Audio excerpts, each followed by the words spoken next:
one of the best decisions I think we made was to decide not to try and fulfill the product ourselves. We are not logistics experts, so I think there are times where you need to accept where your skills lie and get a third party involved when it's not something that you're good at doing.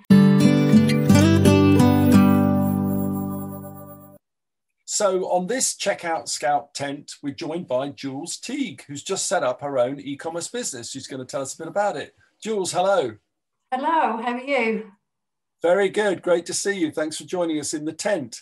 So tell us a little bit about your own background and the business you recently started. So a quick whistle-stop tour of my life. Left school at 16 to work in a supermarket. Lots of different jobs since then. 10 years in manufacturing industry, doing admin. But what really changed up to what I'd label as my career is when I began with Connect Advertising in Wolverhampton. They put me through AATs, then ACCAs. Worked alongside a brilliant CEO called Anthony Green, who was also my mentor. And that kind of gave me this academic background to really propel my career in finance. I ended up leading the sale activity of that business to ITG. And then I moved on to the oldest independent agency in the UK, Cogent. But after 15 years in the advertising and marketing sector, I decided I was a little bit disenchanted with it, fancied a break, and I wanted to diversify into a new sector. And I've always had a fascination with e-commerce. It's an industry where you literally earn money while you sleep and your store never closes. So it was a big change of pace for me. But I quickly learned how it's done at my time at Moot as their CFO. And I decided that I wanted to basically have a go myself. And so essentially, that's how Heart-Hemp was born. It was kind of a passion project of me and my best friend Kelly, that we dreamed up years ago. Basically, I was diagnosed with bowel cancer in 2017. I'm all fine now. But we read a lot about CBD at the time, but I was too scared to order it for myself because I was worried about the legalities of it. It was really unclear. And what we aim to do with Heart-Hemp is educate and destigmatise the product and basically provide a premium lab trace quality item available for anybody to use. CBD, in a nutshell, is short for cannabinoid. Those are receptors in the body, and using CBD has been known to help alleviate conditions such as pain, anxiety, sleep disorders. And our product's broad spectrum. What that means is you won't get high from it. That was really important to us because we're professionals and we want to sell to professionals. We've got people who buy our stuff who've got careers where drug tests are routine as well. So that was a big concern of ours and something we wanted to overcome when we set up the business. So there must have been some interesting challenges setting up a business like that in terms of, you said you wanted to avoid the point about people thinking it gives you a high, for example. So what were the challenges in doing that, and how did you tackle that? Well, we hit so many obstacles on the year up to launch. We had things like banks wouldn't let us open bank accounts with them. We can't sell on Amazon, eBay, Facebook because of US laws. So a lot of the routes that are open to most online retailers, all the doors were closed for us. And these were things that we didn't realise until we'd really started to, already source our products and everything. Card merchants won't work with us. So a lot of e-com stores, you'll actually check out with Stripe or PayPal. We can't use those. So that means we're really restricted what we can use. So currently, our provider, we can't offer, for example, Apple Pay, Google Pay. And that's a big concern for conversion and the whole user experience as well. We want to make things easy for them to check out, and it's just not possible. I guess the good thing going is that all CBD suppliers should be in the same boat. So nobody's really got an unfair advantage on that. But then there's also legalities of food labelling, there's changing legislation, lab reports, novel food licenses are a new thing. So it's just a constantly changing environment that you have to keep tabs on and make sure that you're not doing anything you shouldn't be doing. Yeah, all those doors being shut in your face, did you ever get close to giving up and just trying to sell, I don't know, T-shirts online or something? Yeah, I must admit, we felt like we got to the point of no return, really, and we've all got full-time careers. Month after month, you're playing your own hard-earned cash into a business, not knowing if you'll ever see that money again. It is really tough, and we did wonder if we were doing the right thing. But I think for us, we'd rather ponder that question than wonder what would have happened if we didn't at least try. And one of the ways we look at it is if it's this difficult to do, then it feels like a worthier thing to have done when you finally get over all those hurdles as well. Is there a lot of competition in that market?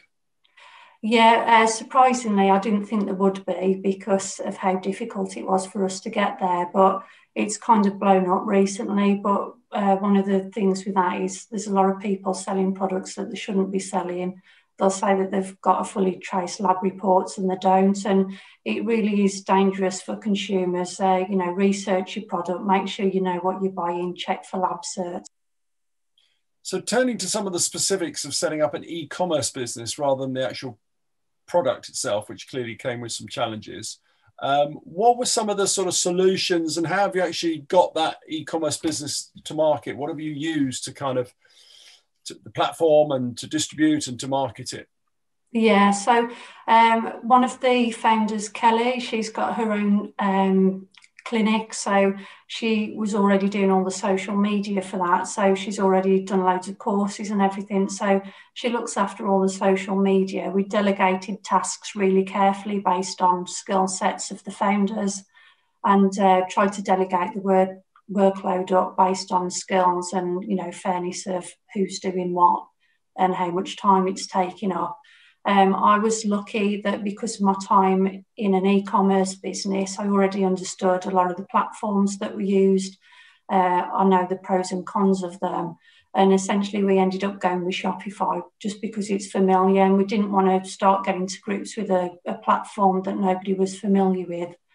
So we picked Shopify for that. And it's just super easy. You don't really need technical knowledge or development background to set it up. We did hire a web developer to do a lot of the work for us, but I can pop in and change the T&Cs, for example, add product images and stuff. But we've hired an SEO to actually tag the backgrounds and just try and make the website more accessible to people. But there's so many tools out there, and Shopify's got lots of great apps that you add onto the store as well, so you kind of bolt on what you need, really. Are there any particular ones that you're using or you'd mention from the Shopify App Store? Yeah, one of the best decisions I think we made was to decide not to try and fulfill the product ourselves. We are not logistics experts, so I think there are times where you need to accept where your skills lie and get a third party involved when it's not something that you're good at doing. Now, when you're working full time, trying to pack up somebody's products when you get home from work and get it to them in 24, 48 hours, we knew we'd have a lot of disappointed customers. So we farmed all our fulfillment out to Hubu in Bristol. It's working fantastically. It's seamlessly integrated to Shopify. Our stock's all held down there in Bristol. They basically pick and pack it and send it for us on a track service, and then that all talks back to our Shopify backend. But it really has kind of solved a pinch point.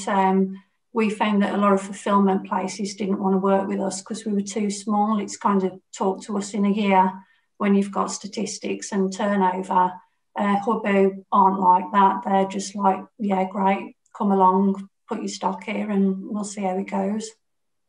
So they centrally hold your stock and take deliveries in, and then your orders go to them and they process them and actually distribute. Yeah, basically there's an API in Shopify tells them when an order's been placed, and then it's all automated and picked and packed their end. How about on the marketing side? Do you use any email platforms or anything of that nature?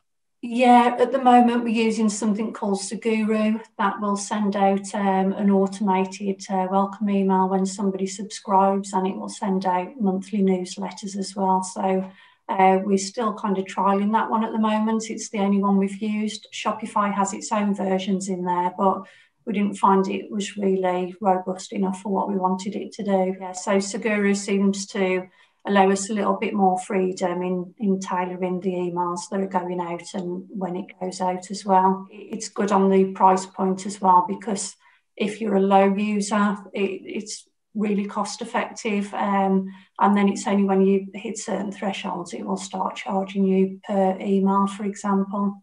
As an emerging e-commerce business provider, how do you make your decisions? Is it trial and error? Do you read reviews? Do you talk to other people in similar positions and see what they're using? Yeah, so a lot of it's been experience of what we've been exposed to in our different roles. But then, yeah, a lot of it is trial and error. So I've had a few apps on our store, and then we've literally took it off a few days later, realised it's not going to be fit for purpose. So yeah, there's a lot of trial and error going on, and learning about it, and just making sure that you're controlling the flow of things. Shopify controls a lot of their ecosystem, so there's certain things that you can't really tailor to your liking. But we don't have the technical experience to, for example, have our own WordPress site. So I think for small businesses, and even a lot of large ones, if you've got a simple operation, it can be really effective. So what's the other one that you use? Genius, donation button. Right. And anything else that you think's worth mentioning? Yeah, we actually have a retail barcode labeler in our back end as well. It actually generates barcode labels for us, which is really important when they're picking and packing down at Hubbu. It just reduces that human error pretty much altogether. What's the name of that service? Retail barcode labels. That's actually one of Shopify's free apps that they provide with the store. Okay. Well, coming to the end of our little chat, Jules, been really useful so far to hear what you're saying there, but just some kind of quick fire questions to end. Yeah. What would be your tip for 2021, the year, we're in a year of change again, either a business, an e-commerce business like yourself, or one of the providers and platforms out there? Who do you think is going to sort of break through and is worth us keeping our eyes open for? Yes, I'd say definitely keep your eyes on people like Hubbu and anybody else who wants to challenge Hubbu, because Hubbu I love, but they don't pick and pack over the weekend. And I think we're all in this kind of Amazon Prime experience where everybody wants everything now or tomorrow at the latest. And that's a difficult obstacle to overcome as a provider. So I think somebody who can solve that issue for smaller businesses as well, who haven't got the resource and facilities of Amazon, that would be a really good one. But we're asking, I guess, what business they would start tomorrow if they had unlimited funds and product development. So you've obviously done Heart-Hemp, but have you got another idea in the wings that you would love to do? Yeah, we actually wanted to do CBD for animals. When we started Heart-Hemp, we had this idea of a whole range, but then we found out that the barriers to entry on that one were just too great for us with our resources and finances. So if I could do anything, I absolutely love animals. So I'd look to venture out into CBD for animals, because at the moment only a vet can prescribe it. Or even advised to give a pet the human version, and it was just too legally complex for us to even touch. But if I had the money and resources, I'd definitely kind of get into that area.